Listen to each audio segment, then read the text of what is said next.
Hello, I'm Jane Simpson.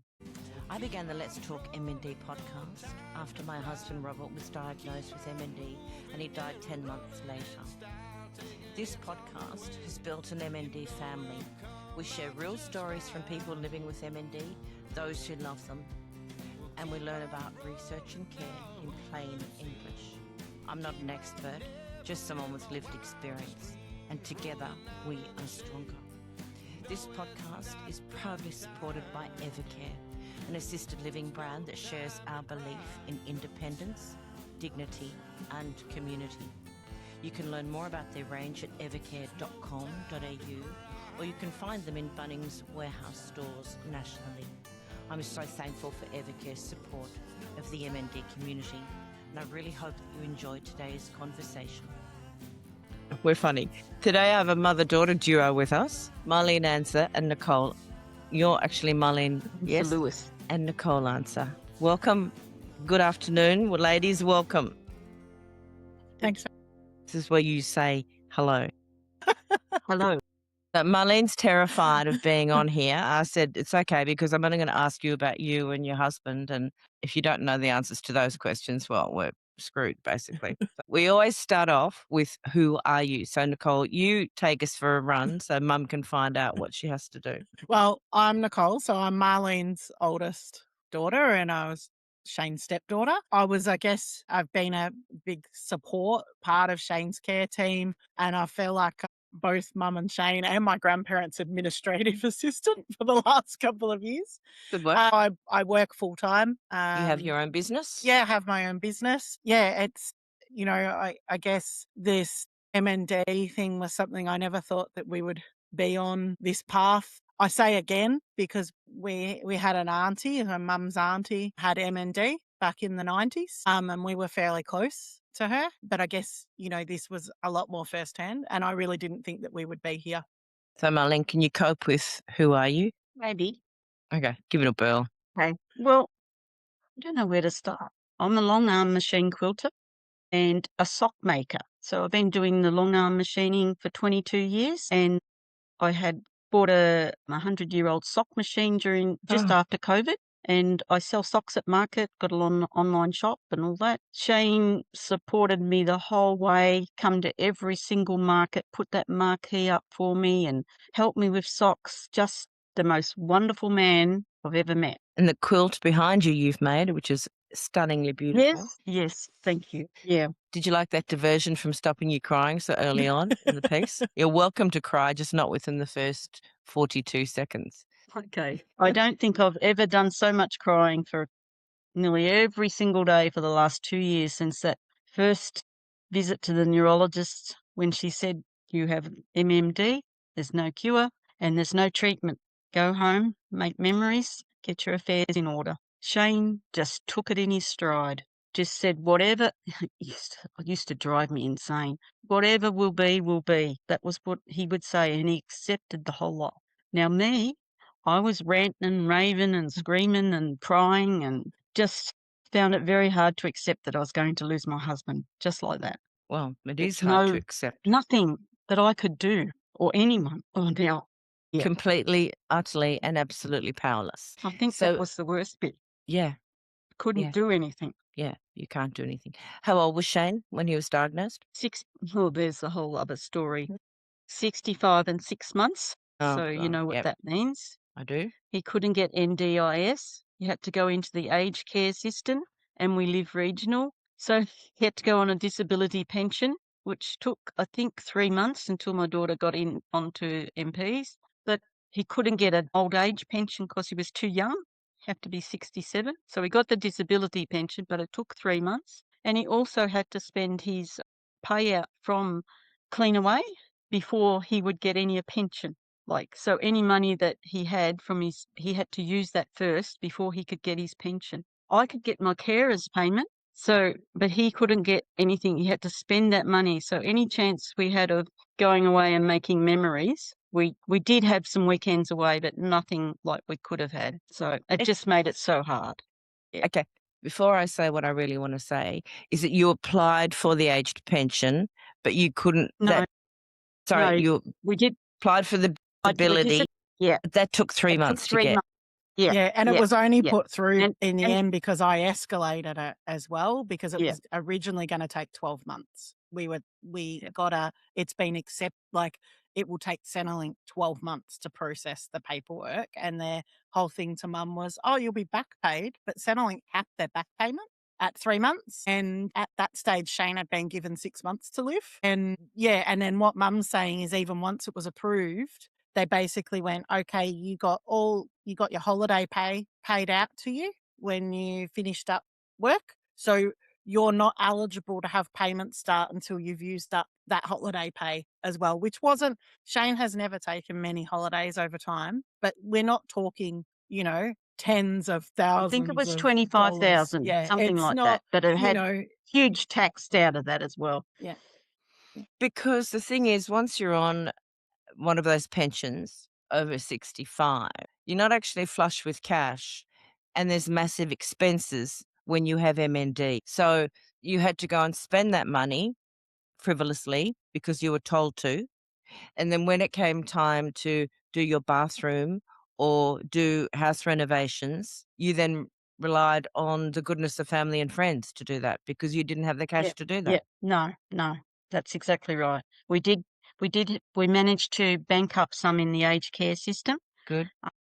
but that was so Shane was grandfathered, so that was one thing, but it still wasn't enough to do the bathroom, so that's why we had to do the GoFundMe. And if we hadn't have got the bathroom done, Shane would have been in aged care like probably 10 months ago, like before he passed, because we had 2 bathrooms that both had showers over the bath. So he wouldn't have been able to stay at home. And his wish was to pass at home, and that's what he did. One dog on his lap and one next to the bed, and me in his arms. You're So jumping forward to the end of the call. This will be the quickest interview in the history of Let's Talk MN. Slow up. sorry.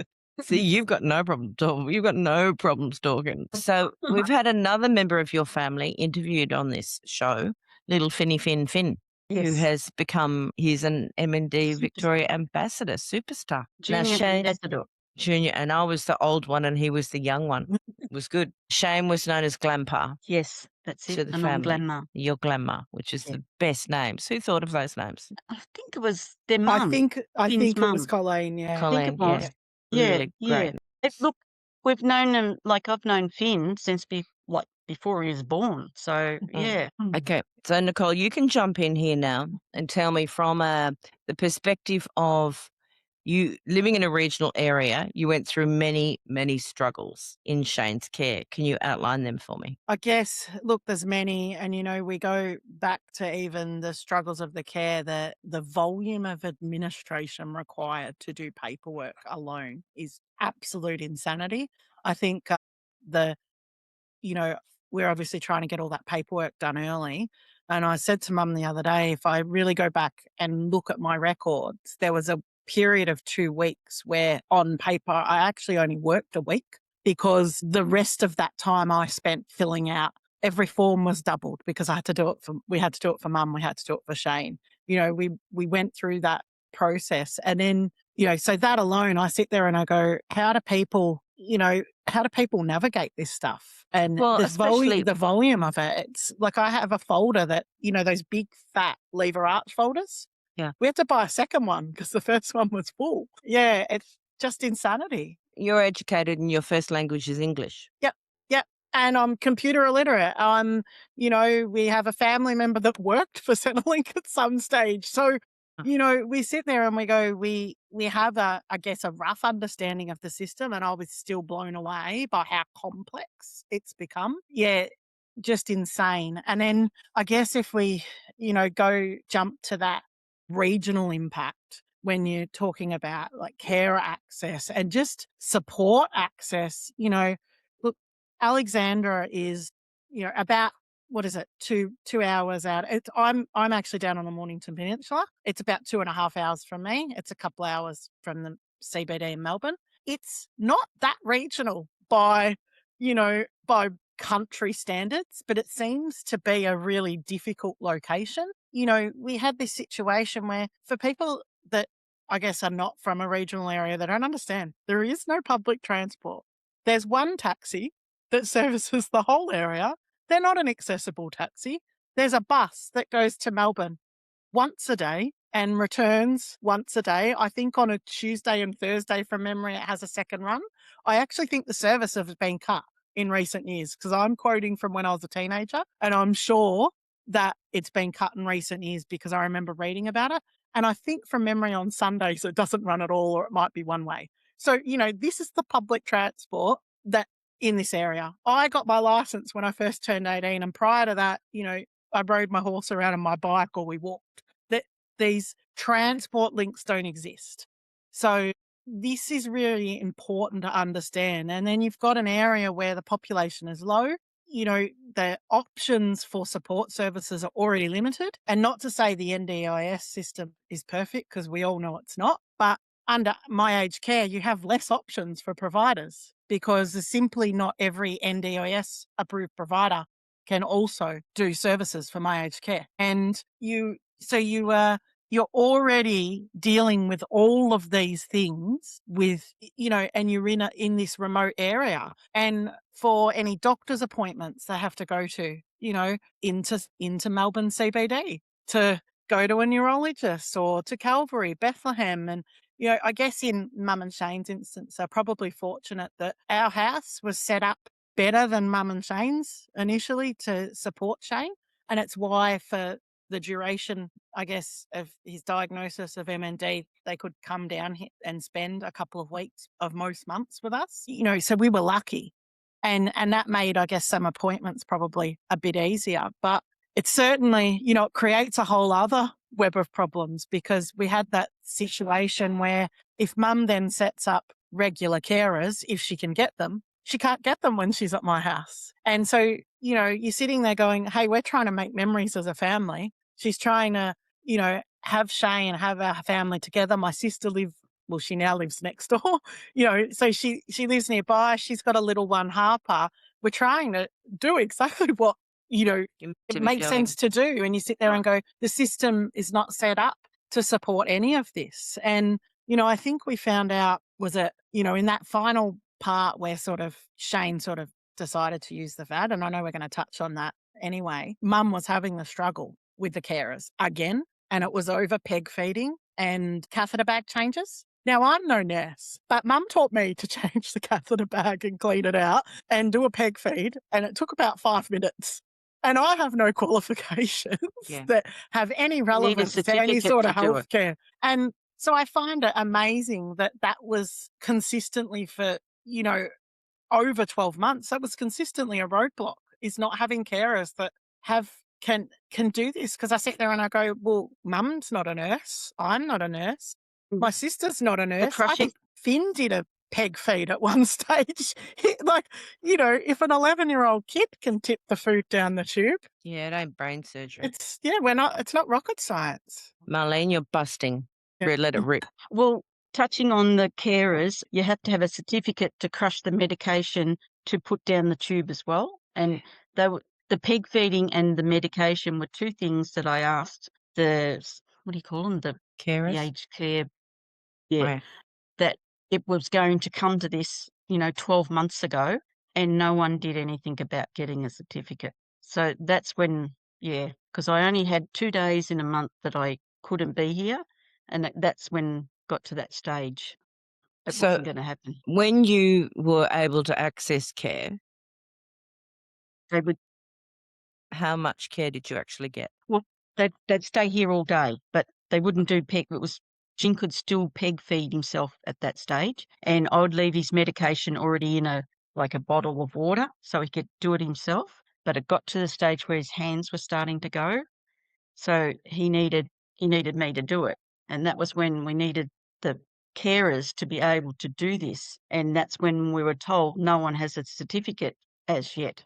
And I'd asked them 12 months previously to get that. This is what's going to happen. And if Shane, when Mum and Shane were down here too, Jane, because, we probably have better access to carer support down here. But again, I know there's still gaps because I'm aware of people that are local to me and including people that have MND, but the population's bigger. So, there's more options. But there's no option for mum to be able to go, well, we're going to be in Pearcedale for 2 weeks. And we could literally plan that over a 2-year period. No option for her to be able to access any care support, which meant that someone always had to be home with Shane. Now, we managed to do it, but it did mean times where there might be another family event or something that Shane had to, often he would go, but sometimes he'd go too tired. He didn't want to go. Someone always had to stay with him because there was no option. No option to go, hey, can we get a carer here? Right. Maxine, you said, Marlene, sorry, you said 2 days so when you were working 2 days a month, you had care, but the other days, did you have any care assistance then? No. Right. I would do everything. Yep. Yeah. When you Shower tried him, to do everything. When you tried to set up some too, from memory, you had some problems with consistency too, where there'd be a lot of, well, we don't think we can do that. And so it becomes a little bit, Jane, of like, it just becomes too hard. And you sit there and go, you know what? We've got this amount of time left with Shane. What do we want to do? Fight the system to get care, or do we just do it because no one has the time, energy, to be able to do it because you're sitting there and you're already exhausted. How much more can someone do? Well, you have to fight the system, yes. And if you then fight the system and you get some care in your home, there's no consistency of carers. And so you are training them up time and time and time again. Did you find that, Marlene? So, yeah. Yeah. We did start to get the same carers towards the end, but when we first started getting care, it was a different one every single time. And a lot of them at the start would sit in my lounge room and watch TV. What's that about? Like, Someone was doing that the other night. You're being paid a lot of money to. Yeah. Yeah, he couldn't talk. So, and they reckon they checked on him, but Shane, there was the first ever time he had a carer, he said he never seen the carer all day. No, we're here all day. I mean, he did go to sleep, so that maybe they did, but, isn't that terrible? Oh, yeah, I have no words that are polite. I know. Jane, something else that's, I guess that, you obviously when you reflect, you think of things that you think, why didn't we think of this along the way? And one thing I think is a real gap in the system at the moment, and it's really regardless of whether you are on NDIS or my aged care. The system's really set up to have you have to ask all the time, I need this, I need this, I need that. And the state organisations are fantastic at plugging some of those gaps, but they can only do so much. And I sit there and I think MND is not a new disease. And there's other complex diseases. Yes. That are not new disease. We didn't just discover them yesterday. Yeah. We have an understanding of what happens and how they progress. And whilst everyone's path might be a little bit different, we can sit there and sort of go, roughly it looks like this. Then why does the system not support the fact? Why is there not, hey, we need to be reaching out to these people and shoving service support down their throat? Because mum's work, like if I took a day off work, I just took a day off work. I didn't get paid as a carer. It's a significant financial loss to not work. And there's people out there that quit jobs and, and then go on to a carer's pension, and it's not the same. It's not the equivalent of a full-time job. Even if you were on a base wage at a base rate, it is not the equivalent of that. And yet you've got to fight for every part of it. And I sit there and I think, why? Look, it's a recipe for people burning out. No wonder carers burn out. Like it just makes no sense to me that we don't have better systems and better ways to support people and go, hey, if people decline it, they decline it. But yeah, it's because you speak to people and it is one of the things, they're so in it that it becomes they get to the end of the day and they just want to sit down. They don't want to make a phone call and sit on hold for an hour or send another email or, do these things. And so then they get up the next day and they're dealt with, I've got to help my loved one shower, I've got to help them feed them, and they're just existing. Yeah. Marlene, your day is so busy from the second you get up until the second you go to sleep that there's no additional bandwidth to deal with all of that. And personally, I made the applications But I realized that I just said to myself, life is too effing short to be doing this. And I just accessed our super because it was just me and I couldn't waste that time. And it turns out I was Yeah. right because Robert's journey was so quick, but it was cruel. It's cruel to all of us because the one thing that, whilst we're talking about the mechanics of getting care, if we're lucky, is that we're all going through extraordinary emotional turmoil at the same time. And so your ability to be able to cope with a simple problem is pretty minor. It's really difficult to cope with anything additional that's going on rather than caring for the person in front of you. I think, Nicole, because I'm a cynic, the answer to that question is why aren't there just a list of services? We say, okay, you have Parkinson's or MS or MND. So we know pretty much this is the path you're going to go down. And these are the services and equipments you are going to need. Just ask us for them. It's cost. Yeah. It's Oh, and I know that, but I just sit Mm. there and I go, the flip side, it's just costing us somewhere else. Absolutely. Yeah. And that's I think that, we if this was a business, we'd be talking about being more proactive and, making better decisions with more information up front because that's better for the bottom line. Correct. And, All of that. life is the same. It's just that it's not measured by profitability and in terms of dollar figures at that point. And so, we're just so reactive that. Correct. And also, we don't know what we don't know.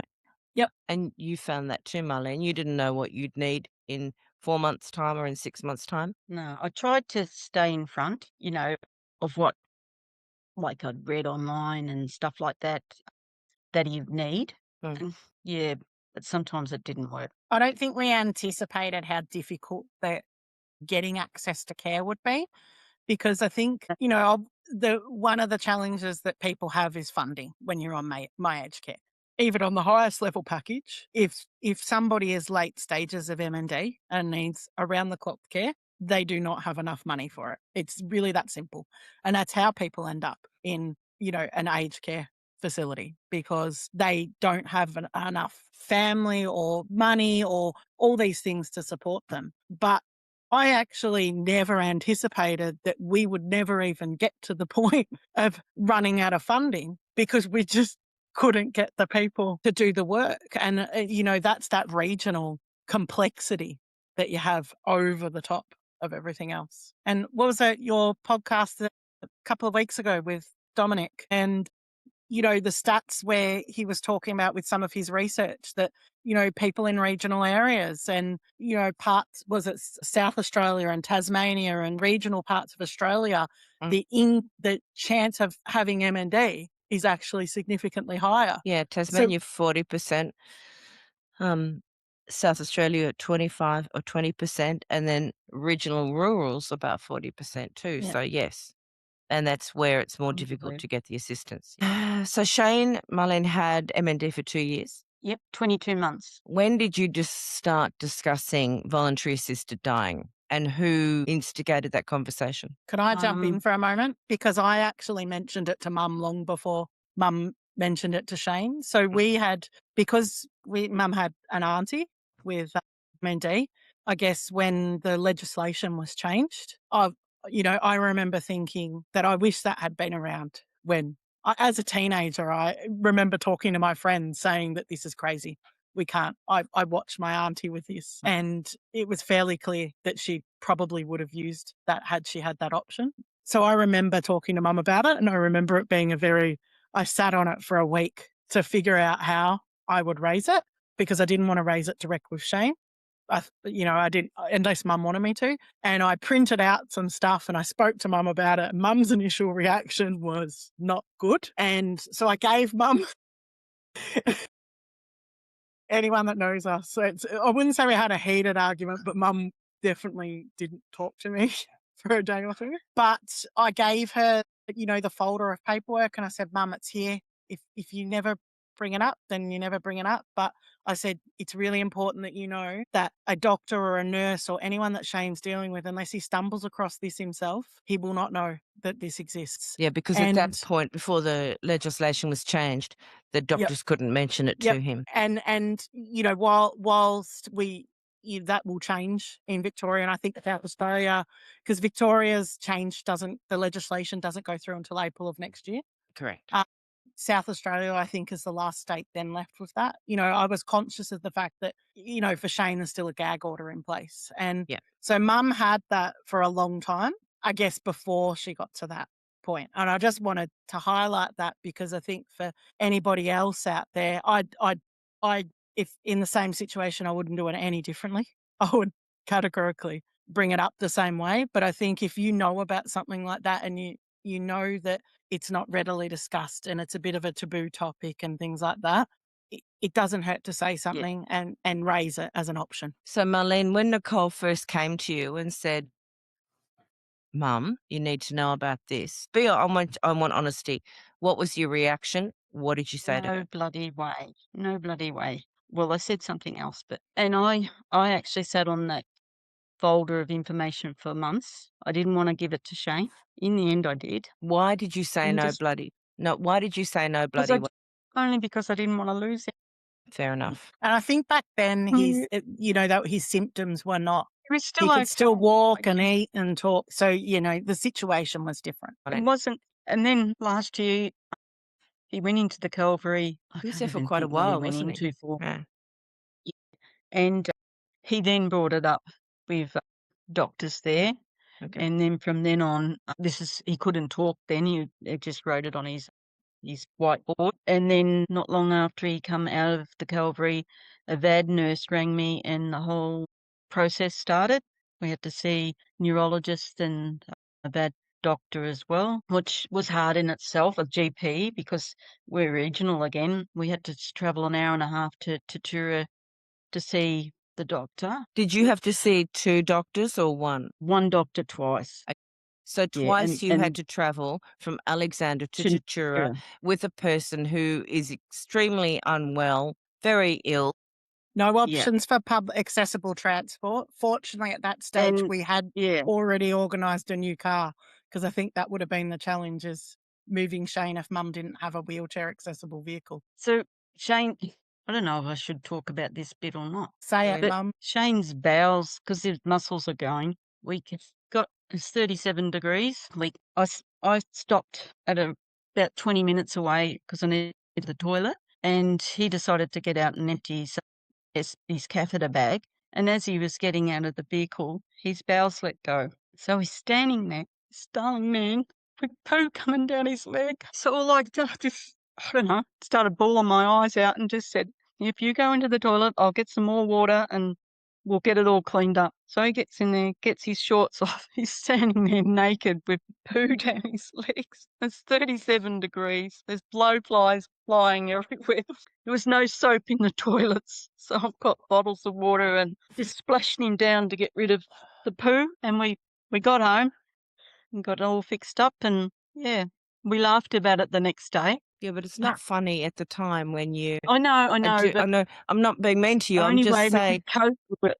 Of course. But, you know, the fact that we have been and continue to put people who are terminally ill through that torture and that lack of dignity is beyond morality. I'm sorry. And that's a day, that trip alone, like in terms of... It's just what 3 hours travel. Yeah, what it takes out of Mum for the driving, what it takes out of Shane for that trip. It's not just that day, it's the days after. Yes. Because he's exhausted, because he has a terminal illness. And you sit there and go, this is the time that you should be able to spend with your family and spend with your friends, not be exhausted, because to have that option, he has to do this, you know, ridiculous 3-hour return trip. Yeah. Okay. So, I want to mention also that was it January? When did you have the fires? January of this year? January, yep. So you had a terminally ill husband, I recall. We did find out that we could have taken Shane up to the local hospital, but that still would have left, because we live on the edge of town right amongst all the bush. They actually put a fire break right next to our house. That's how worried they were. So the whole house, of Alexandria was surrounded, and we live here. So the fire come right around, and this end of Alex is just all bush. So yeah, I wasn't staying. Did people help you to evacuate, or was that up to you? No, I just went. I had a lot of people from Melbourne ringing to say they'd come and get me. But me being me, said I'll leave it till tomorrow. Shane really didn't want to go. If we lost power, he was on a ventilator 24/7. Yep. We didn't have a generator at that stage. No, we did, but I didn't know how to work it yet. So this is all stuff that I've had to learn how to do because You know Shane's how to always do done it that. now. I do. So tell me, the last couple of weeks of Shane's life, what led to him taking the incredibly courageous and selfless and loving decision that he made? What triggered it? Well, as I said before, it got to the stage where he wasn't going to be able to walk very soon. And then it was the carers situation where we didn't have any carers to do the peg feeding and the crushing the medication. And that following week was my 2 days that I would be in a shop in Mansfield. And that was when I was told there's no one that's got a certificate to do it. And, and it was a little thing that kind of broke me. I'm crying again. I'm always crying. And it was that with the not being able to walk. And that was the end. Shane, he had this SPC catheter in since last September. So he had lots and lots of problems with blood clots and blood in he had multiple trips to hospital. After his last hospital visit, he said he's not going back. That's it. If anything happens, that's it. He had his ventilator on 24/7, except for the shower, but it was kind of, as I said, it was nearly time for him to, he couldn't speak for the last 9 months of his life. He was peg fed for 14 months of his life. Funny enough, when he was 6 months into being peg fed, well, he could still talk then, he said to me, you know what, as if, he's just discovered this. If I hadn't got the peg in, I wouldn't be alive now. I would have died of hunger. I said, oh, you've just worked that out. So I think it's slow. That's kind of why we do the peg, dude. But he got the peg in 4 weeks after he's diagnosed. So he already had it in, and he got the rig, which is absolutely awful because you can't go under anaesthetic. Yeah. Nicole? Very brave man. Very unassuming man. I was just going to add to that, Jane, that I think when Shane had that, I'm going to say fuck it moment, because that's really what it was. Mum rang me, and ironically, I was actually at an MND carers lunch when Mum rang me, and I, So I was going to go to, but we couldn't get. Yeah, and so they were meant to be. Mum was originally coming down for it, but I was at that lunch, and Mum rang me, and it was when I went back into that lunch, and I said, I'm literally this literally just happened, and I think when I left that lunch, one of the first things I did was ring Helen Haynes' office, who's the local federal member for NDIS up around Mum's area, and I've dealt with Helen's office several times in the last couple of years. And, I rang in tears because, whilst we knew this was coming and we fully expected Shane to make this decision, him making the decision on the back of not having carers was just, to me, I just sat there and I went, this is ridiculous. Someone has to know about this. And I said to Mum, do you think if we sorted the carer thing, he would change his mind? And Mum goes, I don't know.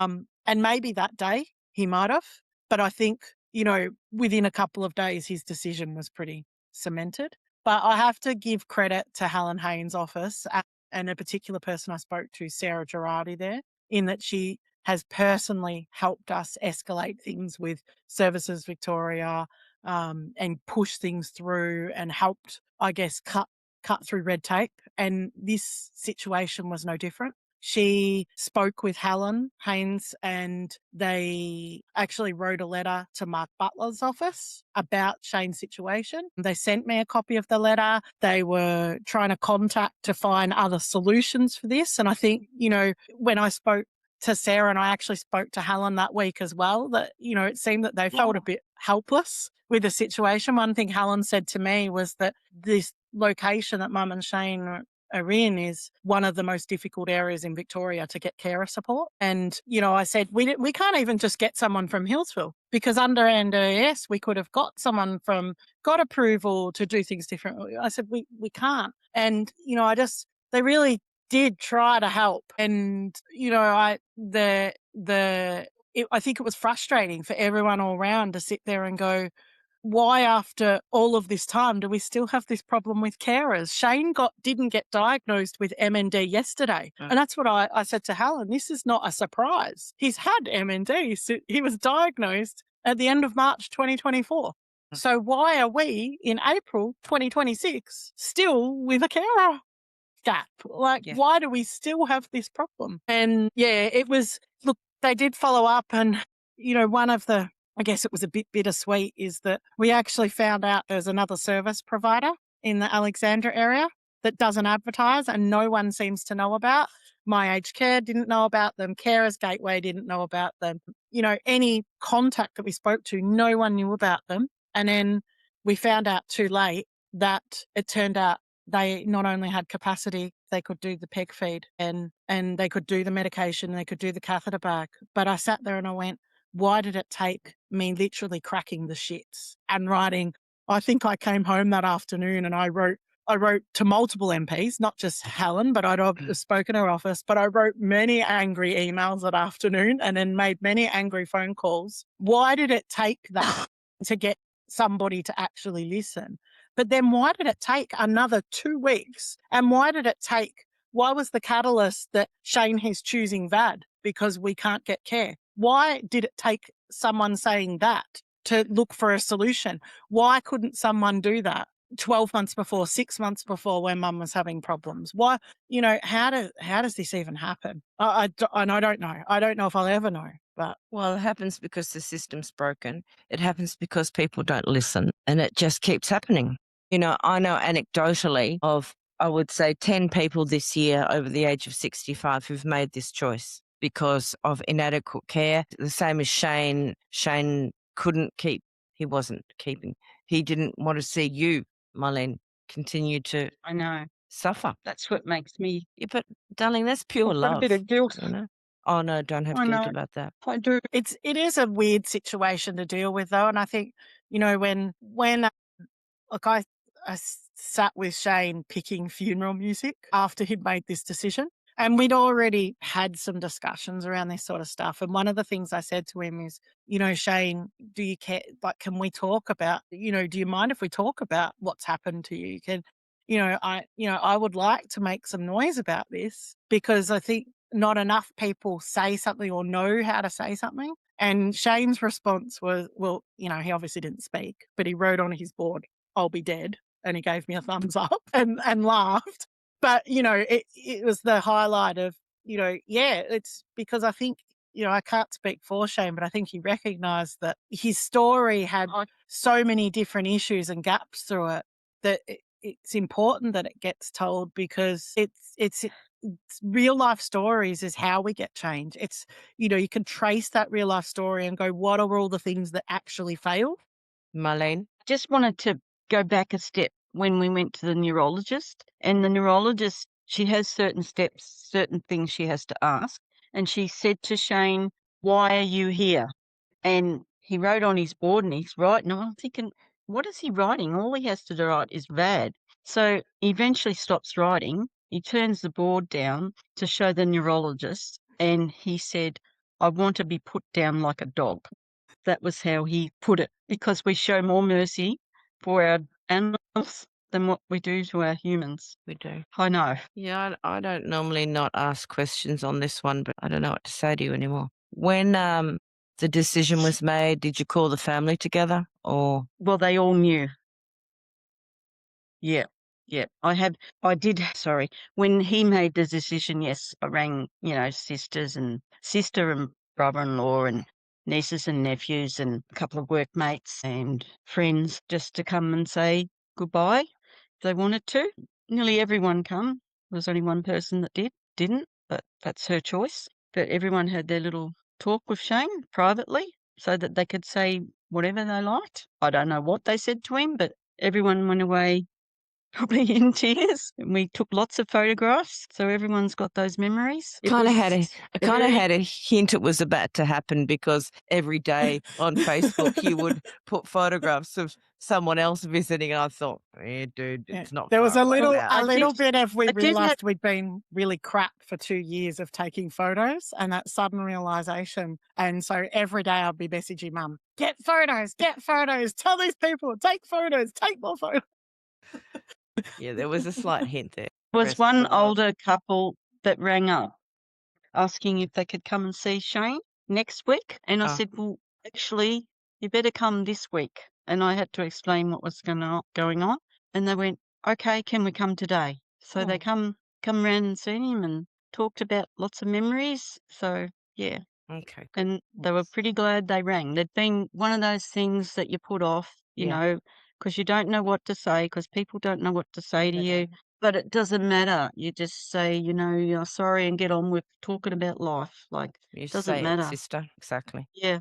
I think we didn't make it a big thing. It was never a secret that Shane was applying for it. It was not a secret that he may or may not use it. It was not a secret when he decided to make the call. We obviously we didn't take out a newspaper ad to say, hey, Shane's been approved for that. But we spoke to the people that needed to know. And I think, like yourself, Jane, some other people worked it out because obviously I think our message we changed some behaviour. Yeah. But I'm really glad that it was out in the open. Whether people agree with it or don't agree with it was Shane's choice and Shane's choice alone. And I think it doesn't really matter what your beliefs are. If you're not the person with the terminal illness, then your beliefs don't really matter. Yeah. Doesn't matter. You two are very brave, Marlene. It's not long now. How many weeks is it now? Weeks, 4 days. Yeah. So, you're exceptionally brave to talk about this. And I know that you wanted to talk about it, and we have to talk about it. And we were talking before we came on the podcast, you're now navigating, learning how to live like a grown-up. Yes, with no husband to do anything. But you're smashing life goals. You built a bed. Yeah, built a bed and bedside drawers. That was a big achievement. Yep. Very Navigated proud of the you. flat tyre on the South Gippsland Highway, like flat batteries and on the lawnmower, both vehicles. The flu. Light. full- Blew coming out of the heater. Didn't know if the house was going to burn down. Even the ice maker in the fridge, packed it in. Like all this stuff, all happened. Be your husband. And every time I'd go, Shane, what are you doing? Yeah, I think it's your husband from the other side saying, don't you forget me, mate. Has the picture on the wall moved yet? Mum, have you checked it? No, he hasn't moved it. He's supposed to move a picture on the wall, but he hasn't moved that. He's done everything else. He will. Don't you worry. You're both remarkable. You're both doing really important things. I know, Nicole, you're out and about chatting to, and you're doing other podcasts, and you've both had some fantastic media coverage. And it's very important what you're doing. Really, really important. And I thank you both. You're very brave. Really brave. I deal with the grief by taking action. Anytime I'm having a bad day, so I'm going to write an email to someone. It's also, I found, I was having this conversation with someone earlier today, that it's easy not to feel a feeling when you're really, really busy. Yeah. And I successfully did that for well over a year. I just kept really, really busy. But I think things on. Yeah, just have a lot of things on. Anything else you want to say, you two? I think Just that I miss him. Of course you do, sweetheart. I think on the VAT thing, Jane, I've had a few people, I haven't asked Mum about this, so hopefully you're all right with it. I've had a few people ask me what it was like on the day. And it's something that actually I couldn't find much information on. And I stupidly didn't think to reach out to any specific organisations. But, I had a few people reach out, and if it's all right, I just wouldn't mind do a quick run, like very brief. I would like that, because I'm aware, because people have told me, but they've told me confidentially. So I've not said anything. So go for it. So I guess, look, on the day, it is a bit weird knowing that like we knew that this is the date that Shane has chosen. And whilst he could have changed his mind, I think we were all sure that he wouldn't. And we sort of had a rough plan. Mum had obviously, we'd spoken to different people that we thought would probably want to come and see Shane specifically. And then on the day, I think we originally said no visitors after 12. And we kind of didn't, there was no real plan. Like we got up, we were all, my sister was staying, my husband was staying at mum's, her daughter, he's not really my brother-in-law, but my sister's partner, my uncle, were all staying at the house. And, I said to someone the other day, it was really weird because we got up, we all had breakfast like normal. We had coffee like normal, like it was a normal day that wasn't a normal day. And we had, Shane's friend Ian that literally sat with him every day for the 22 months he was diagnosed when he was at home, and even visited him a few times at our house and in hospital. He came around with to say goodbye. Yeah, he's pretty awesome. Shane's sister came around. She had a couple, like a daughter. It was a daughter's partner, I think, with her, but I'm trying to remember. But, we sort of went through and everybody said their goodbyes. And I think what was really weird was, the doctor arrived because Shane had to have the medication through the peg. It was suggested to Mum that it's better when that's administered by the doctor.